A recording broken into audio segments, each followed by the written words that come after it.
મિત્રો, ગુજરાત સરકાર દ્વારા વિધવા મહિલાઓને આર્થિક સહાય મળી રહે એ માટે વિધવા સહાય યોજના ચલાવવામાં આવે છે. જો તમારા પરિવારમાં અથવા કોઈ પણ સગા સંબંધીમાં કોઈ વિધવા બહેન છે તો આ વિડીયોના માધ્યમથી એમના સુધી માહિતી પહોંચાડજો. કેમ કે દર મહિને સરકાર રૂપિયા 1250 સીધા એમના બેંકના ખાતામાં જમા કરે છે.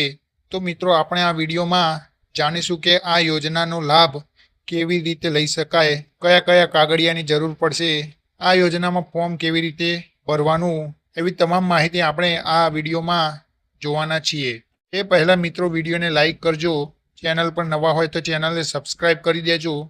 મિત્રો, આ યોજનાને ગંગા સ્વરૂપા યોજના પણ કહેવામાં આવે છે.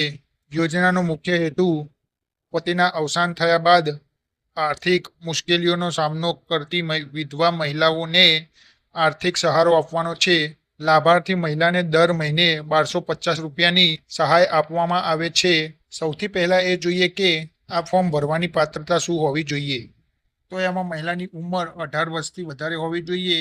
ગ્રામ્ય વિસ્તાર માટે વાર્ષિક આવક મર્યાદા 1,20,000ની છે અને શહેરી વિસ્તાર માટે વાર્ષિક આવક 1,50,000ની છે. તો મિત્રો, જે પણ મહિલા ગામડામાં રહેતી હોય એમના આવકના દાખલામાં રૂપિયા 1,20,000થી ઓછી લખેલી હોવી જોઈએ.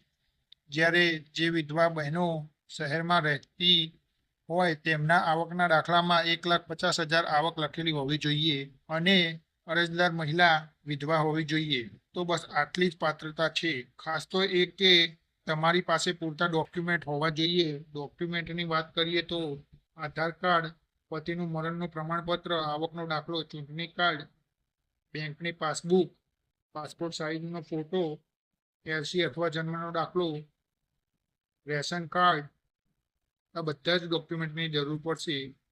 તો મિત્રો, આમાં ફોર્મ કેવી રીતના ભરવાનું એ પ્રથમ જોઈએ.